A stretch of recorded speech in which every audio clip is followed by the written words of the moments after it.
ಅನುದಿನ ಅನುಕ್ಷಣ ಮನೆಯಲ್ಲೂ ಕಲಿಯೋಣ ಕಲಿಕೆಯ ಹೊಸ ಹಾದಿಯಲ್ಲಿ ಜೊತೆಗೂಡಿ ಹೆಜ್ಜೆಯ ಹಾಕೋಣ ಸಂತಸದಿ ಕಲಿಯೋಣ ನಮ್ಮ ಹೆಮ್ಮೆಯ ಈ ಕ್ಲಾಸಿನಲ್ಲಿ. Yes, sir. Yes, teacher. Present, ma'am. अस्सलाम वालेकुम, वेलकम टू संवेदा ई क्लासेस. मोहतरम नाजरीन और अजीज तलबा व तालबात, आप सबको अस्सलामु अलैकुम.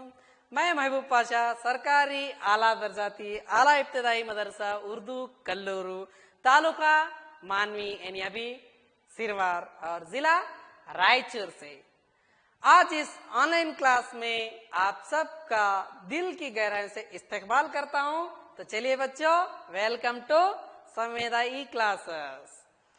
तो बच्चों, अब हम पिछली जमात में यानी कि पिछली सेशन में आवाज के मुताल्लिक बहुत कुछ जानकारी हासिल की थी.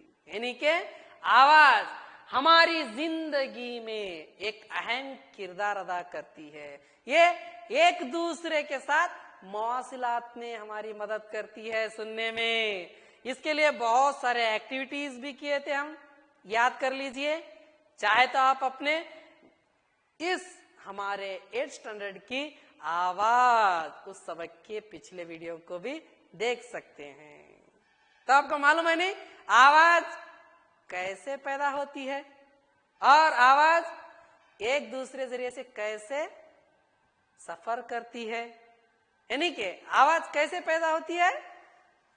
जी हाँ, आवाज मुर्तश चीजों के जरिए पैदा होती है. यानी कि मुर्तश मानी किसी चीज की इधर और उधर यानी कि आगे और पीछे हरकत करने को इर्तियाश कहलाता है. जो आगे पीछे शेक होना, कोई चीज को ऐसे मारते ही शेक होना. जैसे कि तस्वीर में नजर आ रहा है ना, एक बॉल को डंडे के जरिए मारा जा रहा है, तब क्या होता है किसी चीज का इधर और उधर या आगे और पीछे हरकत होने को इर्तियाश कहलाती है. जब किसी चीज में इर्तियाश होता है तो वो आवाज पैदा होती है. यानी कि वो चीज आवाज को पैदा करती है. और जब इर्तियाश होना यानी कि आगे या पीछे इधर और उधर हरकत होने को बंद होता है तो ऑटोमेटिक आवाज भी बंद हो जाती है. तो चलिए बच्चों, आपको पिछले वीडियो लेसन का एक वीडियो बताता हूं, गौर से देखिए. How is the sound produced? Let us find out in this activity. Here we have taken a metal pan hung in the air. Strike the pan with a stick. We hear a sound, and we also observe that simultaneously vibrations are produced on the surface of the pan. Now repeat this activity with a wooden board and a metal plate. We can hear the sound. The vibrations are produced on these objects as we hear the sound. Let us now observe another case of sound being produced by a vibrating body. Here we have a setup with an outstretched rubber band. Pluck the rubber band somewhere in the middle of the outstretched section. We clearly see that band vibrating and the sound is produced as a result. Hence, in this activity, we have seen that a vibrating object produces sound. ठीक है बच्चों, अभी तक आपने जो video देखा उसमें क्या हो रहा था? जी हाँ, जैसे यहाँ तस्वीर में दिखाई जा रहा है ना, इसी तरह किसी चीज को इर्तियाश किया तो आवाज नजर आ रही है. अलग अलग चीजों के लिहाज से आवाज भी अलग अलग पैदा होती है. ठीक है बच्चों, तो अब हम क्या करेंगे, और एक वीडियो की तरफ तवज्जो करेंगे. ठीक है, तो देखिए अब दूसरा video. Activity. Sound is produced by vibration. Let's take 6 to 8 bowls or tumblers. Fill them up with water up to different levels, increasing gradually from one end to the other. Now take a pencil and strike the bowls gently. Strike all of them in succession. You will hear pleasant sounds.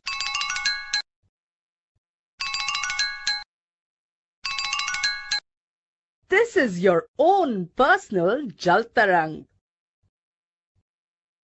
Now when we pluck the string of an instrument, like the sitar, the sound that we hear is not only that of the strings. Did you know that?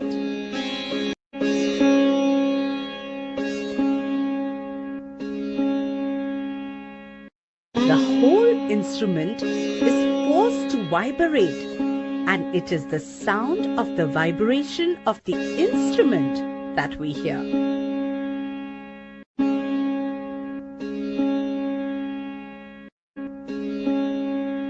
Similarly, when we strike the membrane of a mridangam,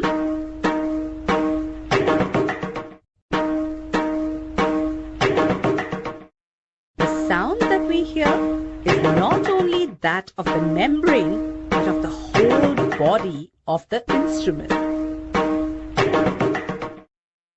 okay बच्चों, तो अभी तक आपने दूसरा video भी देख लिया। इसमें क्या है?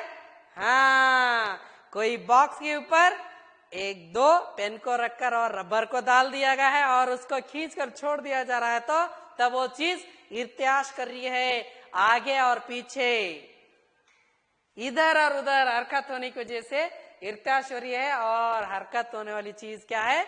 आवाज को पैदा करती है। सही है ना बच्चों? तो चलिए, आप सब ने दोनों वीडियो में आवाज किस तरह से पैदा होती है देख चुके हैं। ओके बच्चों, तो अब हम क्या करेंगे? इंसानों के जरिए पैदा होने वाली आवाज, हम सब लोगों में आवाज कैसे पैदा होती है? पिछली निशस्त की याद है ना बच्चों? चलिए उसका कुछ याद कराता हूं। ये सब लोग तस्वीर देखे ना, क्या कहते हैं? हाँ, वॉइस बॉक्स यानी के सूती संदूक। ठीक है बच्चों, इंसानों में आवाज खाना यानी कि वॉइस बॉक्स, सूत, इसके जरिए आवाज पैदा होती है। यहीं पे अपने उंगलियां या नरकरे को गले पर, जैसे कि देखिए यहाँ बच्चों, देख रहे हैं ना आप लोग, गले पर रखिए और सख्त, ये जो सामने सख्त वाला उबले को तलाश कीजिए। देखिए यहाँ रखिए, सब लोग रख रहे, बात करो, दिख रहा है ना आपको आवाज? जैसे भी हमें बात करते हैं, आवाज करते हैं, तो यहाँ कुछ चीज हरकत होती हुई नजर आती है। हाँ देखिए, और एक जो हम निगलते वक्त हरकत करता हूं, देखिए देखिए, निगलते वक्त क्या होता है? ये हरकत यानी कि नीचे से ऊपर, यानी इधर से उधर, आगे और पीछे हरकत करता है ना। जिस्म का ये हिस्सा क्या कहलाता है? खानाए सूत यानी कि वॉइस बॉक्स यानी सूती संदूक कहलाता है। देखो बच्चे, यहाँ है ना आपके गले के पास, ऐसे कुछ चीज को निगलते वक्त हरकत ऊपर नीचे हरकत करती है। और ये कहाँ पे मौजूद है? ये सांस की नली के बलाई सरे पर होता है। इनके यहाँ पीछे सांस की नली होती है, उसके बलाई सर पर ये सूती संदूक मौजूद रहता है। देखिए बच्चों, अपने अपनी दर्सी किताब में ये सूती संदूक का तस्वीर है। ठीक है बच्चों, तो अब हम क्या करेंगे? ये जो खाना है सूत, इसके आर पार दो नमशाई पर्दे यानी वोकल कार्ड्स होते हैं। जैसे क्या नजर आ रहा है ना आपको? यहाँ दो वोकल कार्ड्स यानी इस तरह मुछे हुए क्लोज रहते हैं। उसको जैसे ही आवाज गुजरती है फेफड़ों के जरिए वो खुल जाता है। यानी कि क्या है?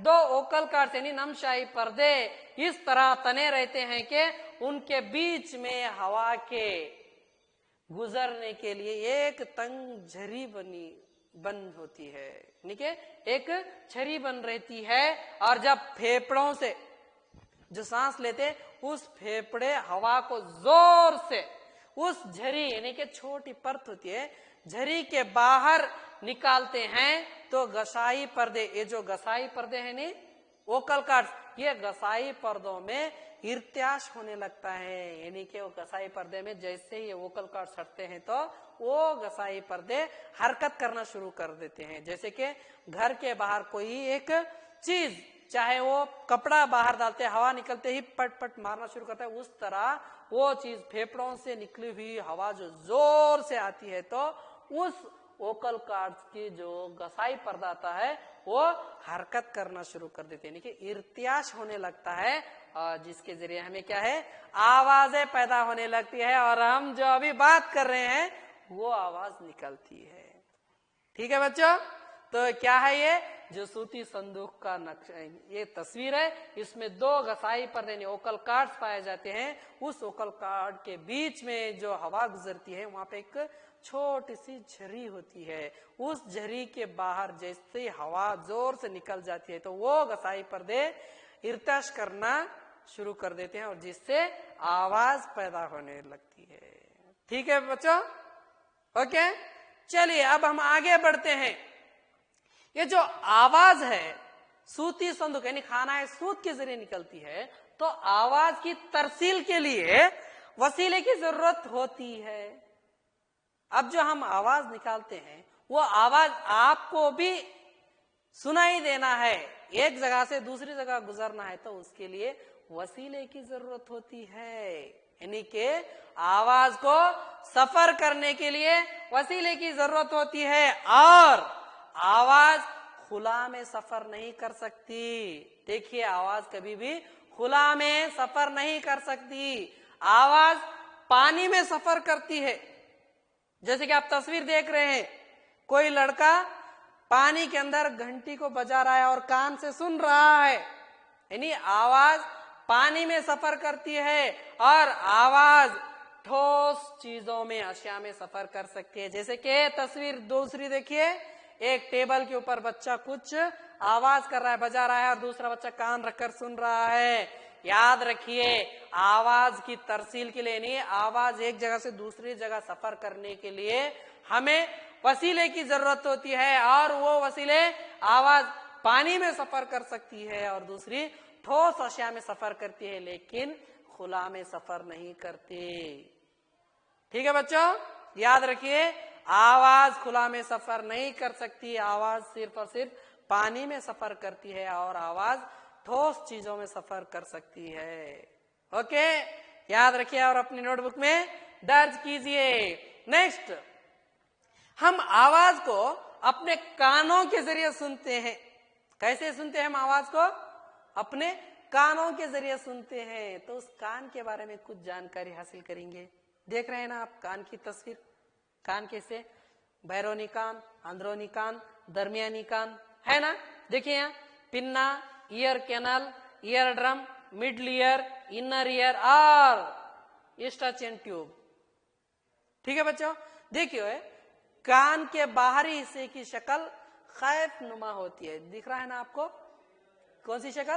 खैफ नुमा होती है। और जब आवाज उसमें दाखिल होती है, बाहर की आवाज जब इस कान की खैफ की शक्ल में दाखिल होती है तो क्या होता है?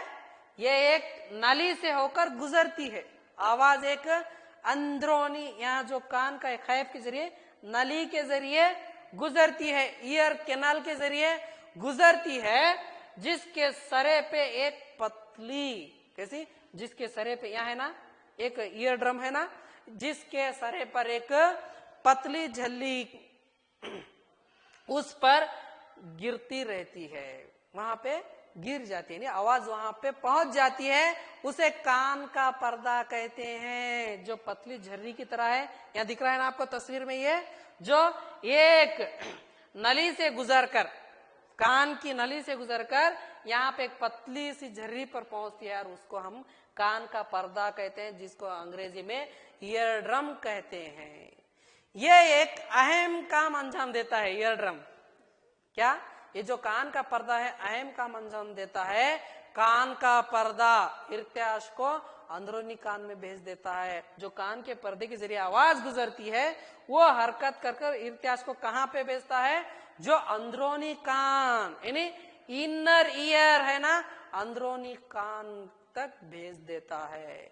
और वहां से सिग्नलों को, जो अंदरूनी कान में जो भी आवाज लेता है वहां से सिग्नलों के जरिए, जैसे क्या है ना ईस्टचियन ट्यूब, वहां सिग्नलों के जरिए कहाँ को पहुंचाता है, हमारे दिमाग को भेज देता है। और इस तरह से हम लोग जो बाहर सुने हुए आवाज, जो आवाज रहती है उसको सुनते हैं। देखिए बच्चों, जैसे कि कोई टीवी को लगाना है तो हम क्या करते हैं, पहले पावर बोर्ड से करंट को लेते हैं, फिर रिमोट दबाकर ऑन करते हैं, इस तरह से वो ओपन होता है। उसी तरह हमारी आवाज, कोई आवाज इर्तशुदा आवाज निकलती है तो हमारी बैरूनी कान वहां से गुजरकर सीधा एक नली के जरिए ये जो कान का पर्दा होता है वहां पहुंच जाती है, वहां से सीधा अंदरूनी कान को भेजता है और अंदरूनी कान सिग्नलों के जरिए दिमाग को भेजता है और वहां से हमें वो किस तरह की आवाज है उसको समझ लेते हैं। देखिए बच्चों, किस तरह का अल्लाह ताला का शुक्र है कि हम लोगों को इस तरह छोटी छोटी आजा के जरिए हमें हर एक काम, हर तरह की आवाज सुनने के काबिल बनाया। सही है ना बच्चों? तो अब हम आवाज को अपने कानों के जरिए सुनते हैं, ये मालूम हो गया। तो अब किस तरह की आवाजों को हम सुन सकते हैं, किस तरह की आवाजों को हम सुन नहीं सकते, और कौन सी आवाज हमें सुनने के काबिल है। ठीक है बच्चों, तो सबसे पहले आवाज की तेजी उसके एम्पलीट्यूड पर मुनहसर होती है, यानी जो आवाज कितनी ज्यादा है, कितनी कम है या बराबर है, ये कैसे मालूम होता है हमें, उसकी तेजी सिर्फ और सिर्फ उसके एम्पलीट्यूड पर ही हमें मालूम होता है। जब इर्त्याश का एम्पलीट्यूड ज्यादा होता है, यानी कि कोई चीज जो हरकत करने वाली चीज आगे पीछे, वो या तो ऊपर नीचे, वो चीज का एम्पलीट्यूड ज्यादा होता है तो आवाज भी तेज पैदा होती है। यानी हरकत करना जितना ज्यादा होता है आवाज ज्यादा तेज होती है, और जब एम्पलीट्यूड कम होता है तो ये तो सही है, आवाज भी धीमी पैदा होती है। सही है ना बच्चा? तो अब चलिए, हम कौन सी आवाज को इंसानी कान सुन नहीं सकता? हाँ, जो 20 इर्त्याश फी सेकेंड, यानी कि 20 हर्ट्ज फी सेकेंड, 20 हर्ट्ज से कम सरत की आवाज जिसकी तेजी 20 हर्ट्ज से भी कम हो, उस आवाज को इंसानी कान सुन नहीं सकते। जैसे कि क्या आपने इस आवाज को सुनी? नहीं ना? इस तरह 20 हर्ट्ज से भी कम सरत वाली आवाज को हम क्या है, इंसानी कान सुन नहीं सकते। उस आवाजों को अल्लाह ताला के बनाए हुए कुछ मखलूक यानी जानवर सुन सकते हैं। इस किस्म की आवाजें नाकाबिले समात आवाजें कहलाती है, यानी कि हम सुनने के काबिल नहीं रहने वाली आवाज नाकाबिले समात आवाज कहलाती है। अब बोलिए, कौन सी आवाज हम सुन सकते हैं? जी हाँ, 20 हर्ट्ज पर सेकेंड से लेकर 20,000 यानी 20,000 हर्ट्ज पर सेकेंड तक की सरअत की आवाज, जो सरअत की आवाज 20 हर्ट्ज से लेकर 20,000 हर्ट्ज तक रहती है, इस आवाज को इंसानी कानों के लिए काबिले समात आवाज कहलाती है। इस आवाज को हम सुन सकते हैं। देखो, 20 हर्ट्ज से कम रहा तो उस आवाज को हम सुन नहीं सकते, वो नाकाबिले समात आवाज है। और 20 हर्ट्ज से लेकर 20,000 हर्ट्ज तक की समात की आवाज को इंसानी कान सुन सकते हैं, तो उसे काबिले समात आवाज कहलाती है। और उसी तरह 20,000 हर्ट्ज से भी ज्यादा आवाज आई तो इंसानी कानों के लिए वो आवाज नुकसानदायक है। तो देखो, उस आवाज को सुनने से हमें बहुत नुकसान है, जिसकी वजह से हमें कानों का नुकसान होता है। तो चलिए बच्चों, उस आवाज को हम क्या कहते हैं? शोर कहते हैं। देखिए, अब हम क्या करेंगे, शोर और मौसीकी के बारे में जानकारी हासिल करेंगे। अब शोर का मतलब 20,000 हर्ट्ज से ज्यादा जो आवाज आती तो वो शोर शराबा कहलाता है, यानी कि नापसंदीदा आवाजें जो हमें बिल्कुल पसंद नहीं आते, उस नापसंदीदा आवाजों को हम शोर कहते हैं। मिसाल के तौर पर बसों की, ट्रकों की, बाइकों की, ऑटों की, इनकी आवाजें जो हारन बजाते हैं, ये सब शोर कहलाते हैं, जो हमें सुनने के लिए बहुत बेचैनी होती है, पसंद नहीं होता है। इसको हम क्या कहते हैं? शोर कहते हैं, जो हमें पसंद नहीं है। और उसी तरह दूसरा मौसीकी। मौसीकी यानी वो आवाज जो कानों को अच्छी लगती है, जो कानों को सुरीली होती है, उसको हम क्या कहते हैं? मौसीकी यानी के सुरीली आवाज कहते हैं। जैसे कि मिसाल के तौर पर जो सुरीली आवाज देने वाले आलात, मौसीकी आलात, जो आप लोग सॉन्ग सुनते हैं, गाने सुनते हैं ना, यहाँ पे देखो पियानो है, गिटार है और बहुत सारे हारमोनियम है। हर तरह की जो आवाजें हमको सुनने से खुशी होती है, जिस आवाजों को हम पसंद करते हैं, जो आवाजें हमें अच्छी लगती है, उसे हम सुरीली आवाज कहते हैं। सही है ना बच्चों? Okay, very good. तो चलिए अब हम आगे बढ़ते हैं। ये जो हमें नापसंदीदा आवाज है उसको हम शोर कहते हैं। तो वो शोर की आलूदगी के बारे में जानकारी हासिल करेंगे। शोर की आलूदगी मतलब यानी आवाज की आलूदगी, माहौल में बहुत ज्यादा या गैर जरूरी आवाजों को हम शोर की आलूदगी कहते हैं। यानी बहुत ज्यादा आवाज करना माहौल में, जो गैर जरूरी आवाज है, जैसे कि गाड़ियों की, लारियों की, दूसरे बहुत सारे इस व्हीकलों की आवाज जो गैर जरूरी होती है, उस गैर जरूरी आवाजों को हम शोर की आलूदगी कहते हैं। जैसे फैक्ट्रियों की आवाज है, ठीक है बच्चों। अब ये शोर की आलूदगी से इंसान को और दीगर जानवरों को भी नुकसान होता है। तो अब ये जो शोर से नुकसान होता है, तो क्या क्या नुकसान होता है शोर की आलूदगी के नुकसान? देखिए, ज्यादा शोर की वजह से हमारे सेहत मुतासिर हो सकती है। जैसे कि शोर ज्यादा होने की वजह से कमजोर इंसान, जो ज्यादा उम्र वाले लोगों को सेहत में ज्यादा कम होता है, नुकसान होता है, असरअंदाज। जिसके कान के पर्दे बहुत नाजुक होते हैं, वो लोग बहुत बेचैन होते हैं, उनकी सेहत में ज्यादा कमी हो सकती है। जैसे कि नींद ना आना, बेचैनी, नींद ना आने की बीमार हो जाते हैं, और बहुत ज्यादा हो तो तनाव हो जाता है। कभी कभार शोर ज्यादा होने की वजह से इंसान गुस्से में आ जाता है, जिससे ज्यादा बीपी हो जाती है और बेहिसाब बेचैनी होती है, उसको सुकून, राहत नहीं मिलता है। तो बताइए बच्चों, क्या शोर की आलूदगी करना बहुत जरूरी है? नहीं ना। तो क्या करना चाहिए हमें? शोर की आलूदगी को महदूद करना पड़ेगा, उसको रोकना पड़ेगा। अगर रोकना है तो शोर की आलूदगी को महदूद करने के कुछ तरीके हैं जो आप अपना सकते हैं। क्या है? शोर की आलूदगी जैसे जो ना जरूरी, गैर जरूरी आवाजों को कम करना पड़ेगा, उसको रोकना पड़ेगा। जैसे कि हवाई जहाजों के इंजनों या मोटर गाड़ियों के इंजनों या बड़ी बड़ी फैक्ट्रियों की मशीनों और घरेलू आलात में आवाज मजहम आला यानी के साइलेंसिंग डिवाइसेस बोल के आते, आवाज को पकड़ के रखती है। साइलेंसिंग डिवाइसेस को लगाना चाहिए, जिसकी मदद से हम आवाज यानी शोर की आलूदगी को रोक सकते हैं। लगाएंगे ना बच्चों? ठीक है। और वो लगाना मुश्किल है तो इस तरह शोर को कम करना पड़ेगा, जो गैर जरूरी होती है उन आवाजों को रोकना पड़ेगा।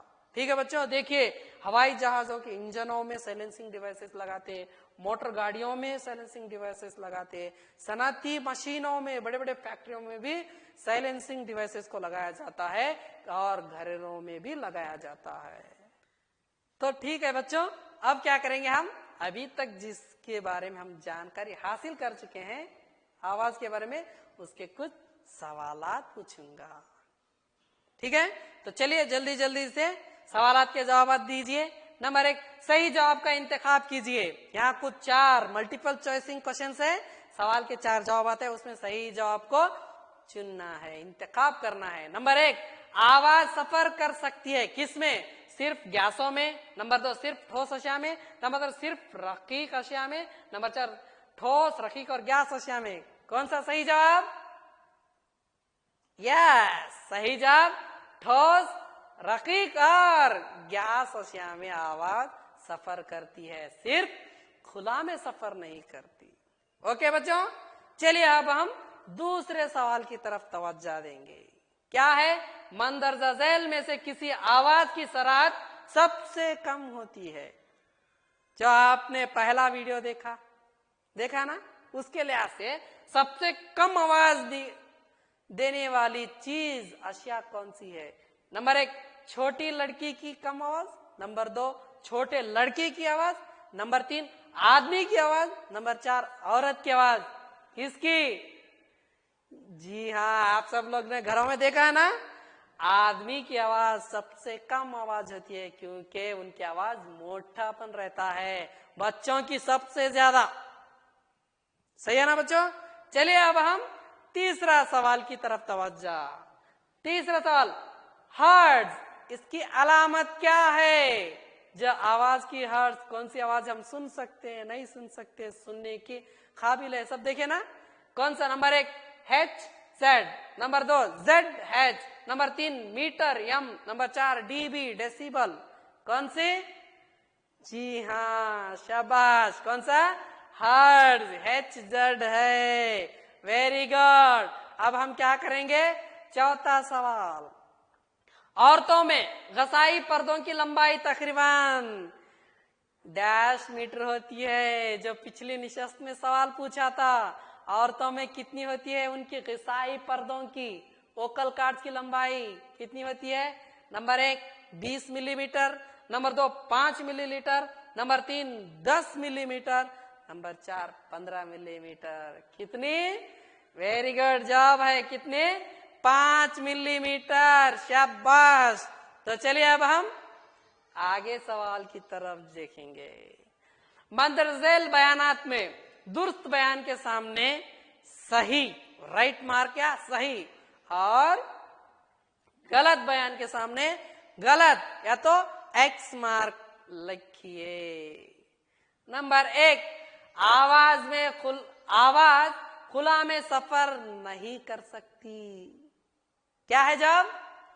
वेरी गुड, माशाल्लाह, सही जवाब। और इसका भी टिक सही है, आवाज खुला में सफर नहीं कर सकती। शाबाश। अब दूसरा सवाल, इंसानी कानों के लिए काबिले समात यानी के सुनने के काबिल 20 हर्ट्ज से 20,000 हर्ट्ज होती है। यस, सही जवाब क्या है? ये भी जुमला सही है, बयान बिल्कुल दुरुस्त है। तीसरा सवाल, अगर इर्तियाश की वहीद ज्यादा है तो आवाज हल्की होती है। यस, सही। क्या? गलत है। जब इर्तियाश की वहीद ज्यादा होती है तो आवाज भी ज्यादा होती है, लेकिन यहाँ आवाज हल्की होती है, तो ये क्या है? गलत है। Very good. अब चौथा सवाल, इर्तियाश की शरारत जितनी कम होगी उतनी ही ज्यादा होती है आवाज। सही है? गलत है, वो भी उल्टा है। इर्तियाश की शरारत अगर कम होती तो आवाज भी कम होती है, लेकिन यहाँ ज्यादा कहा तो ये भी गलत है। अब पांचवा सवाल, नापसंदीदा और नागवार आवाज मौसीकी कहलाती है। जो पसंद ना आए, जो नागवार है, उस आवाज को क्या कहते हैं हम? शोर कहते हैं, लेकिन यहाँ मौसीकी, तो ये भी जुमला गलत है। नंबर 6, शोर की आलूदगी कुव्वत समात को जुज़वी तौर पर मफलूज कर देती है। सही है ना बच्चों? शोर की आलूदगी कुव्वत समात को क्या करती है? जुज़वी तौर पर क्या करती है? हमें मफलूज कर देती है। बिल्कुल सही जुमला। और आखिर सवाल, इर्तियाश कर रही किसी चीज के जरिए 1 सेकेंड में होने वाला एहतजाज की तादाद उसकी मुद्दत वक्त कहलाती है। कहलाती है क्या? नहीं, वो मुद्दत वक्त नहीं कहलाती। तो ये भी जुमला गलत है। ठीक है बच्चों? तो चलिए अब हम अगला सरगर्मी की तरफ गौर करेंगे। क्या है? मुनासिब अल्फाज से खाली जगहों को पुर कीजिए। तो अब हम खाली जगहों को फिल करना है। सवाल नंबर 1, किसी चीज के जरिए एक एहतिजाज को मुकम्मल करने में लिया गया वक्त। देखो, किसी चीज के जरिए एक एहतिजाज को मुकम्मल करने के लिए लिया गया वक्त मुद्दत कहलाता है। Very good. दूसरा, आवाज की तेजी का तायीन इर्तियाज की डैश के जरिए होती है। किसके जरिए? जी हाँ, एम्पलीट्यूड, यानी इर्तियाज करने वाला एम्पलीट्यूड की ज्यादा या कम की वजह से होते हैं, तो वो एम्पलीट्यूड है। अब नेक्स्ट सवाल, सराहत की इकाई, आवाज की इकाई क्या है? जी हाँ, हर्ट्ज है, HZ। और उसी तरह नेक्स्ट सवाल, नागवार आवाज डैश कहलाती है। नागवार आवाज क्या कहलाती है? यस, जी हाँ, बिल्कुल, शाबाश, शोर कहलाती है। सही है ना बच्चों? जो नागवार आवाज हो तो वो शोर, जो पसंद हो तो वो जी हाँ मौसीकी कहलाती है। सवाल, आखिर सवाल, आवाज बारीक होने का यकीन इर्तियाज की डैश के जरिए किया जाता है। किसके जरिए? पिच के जरिए। किसके जरिए? पिच के जरिए किया जाता है। ठीक है बच्चों? तो चलिए, अभी तक आपने आवाज के मुताल्लिक बहुत सारी जानकारी हासिल की। आवाज कैसे पैदा होती है, आवाज कैसे सफर करती है, कौन सी आवाज हम लोग सुनने के काबिल है, कौन सी आवाज हम सब लोग सुनने के काबिल नहीं है। औरतों में आवाज की जो वोकल कार्ड्स, घसाई पर्दों की लंबाई कितनी होती है, किसकी आवाज ज्यादा होती है, किसकी आवाज कम होती है, ये सब आप सब लोगों ने बहुत ही गौर से अभी तक सुना। इसके लिए मैं बहुत बड़ा शुक्रगुजार हूँ। तो चलिए बच्चों, इंशाअल्लाह हम सब लोग अगले निशस्त में मिलेंगे। शुक्रिया, अल्लाह हाफिज। अनुदिना